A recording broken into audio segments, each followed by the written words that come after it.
Hi, everybody. My name is Dan Miller. I'm a professor at the School of Social Work. It's my pleasure to be able to bat cleanup here among the illustrious company of all this great work that's happening.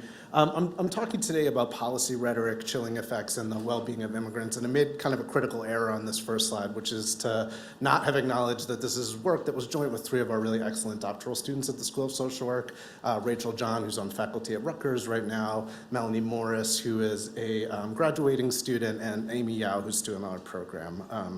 So with my apologies to them, I'll get started. And also with my apologies to you, if you're like me, you've been carrying this enormous sense of dread around for the past week or two, made more poignant by the kind of rapid fire changes in policy that we are experiencing in real time. So I just wanted to own that. And I'm going to re-antagonize you by talking about just that same thing here.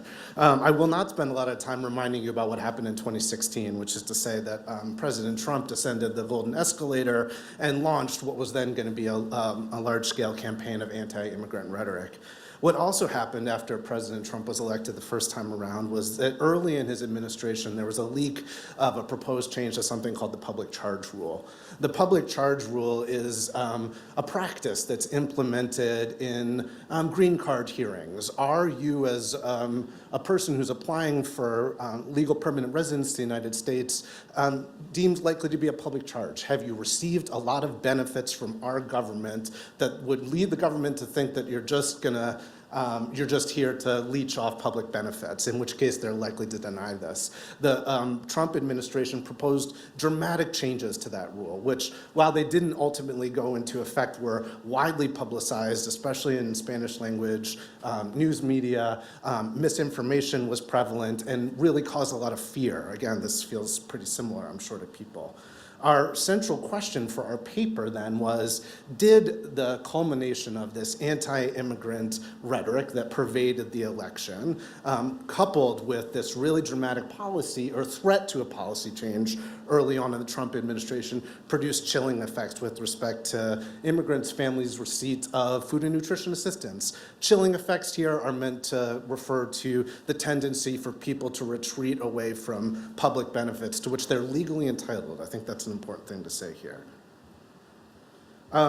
We used data from a nationally representative data set called the Current Population Survey. We looked before and after the election to get a sense of what was going on.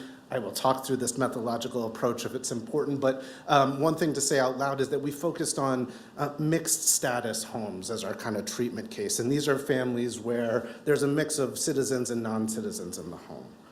This is a group that previous research has identified as particularly susceptible to the potential for chilling effects. I will say, I'll just highlight some of our primary findings here, which is to say, in states that had the most, we also looked at differences by whether states had adopted their own kind of generous or not generous social welfare policies. In states that had the most generous policies, we see a decrease in SNAP participation, receipt of food stamps. In states that were moderately generous, and there's a little bit of a puzzle here that we can talk about later, we see declines in SNAP participation in the National School Lunch Program, in participation in the School Breakfast Program, and kind of ignoring the size of those effects, which are, I think the key takeaway is they're big. These are large effects that we expect. So skipping over the puzzles for right now, which I think are important, but maybe not the key point, as I just said, the chilling effects that we found were profound and large here. Other studies, including by Stephanie and other folks, have found similar outcomes among different groups and looking in different places. I think there's something really important to note here, which is a central finding from our research is it's not just policy change that matters, it's the threat of a policy change or the rhetoric that's attached to that. So as we sit here and are literally getting hour-to-hour updates about what's happening or whatever and trying to reckon with what's the signal or the noise, I guess I would leave you with the thought that the noise matters too. Thank you.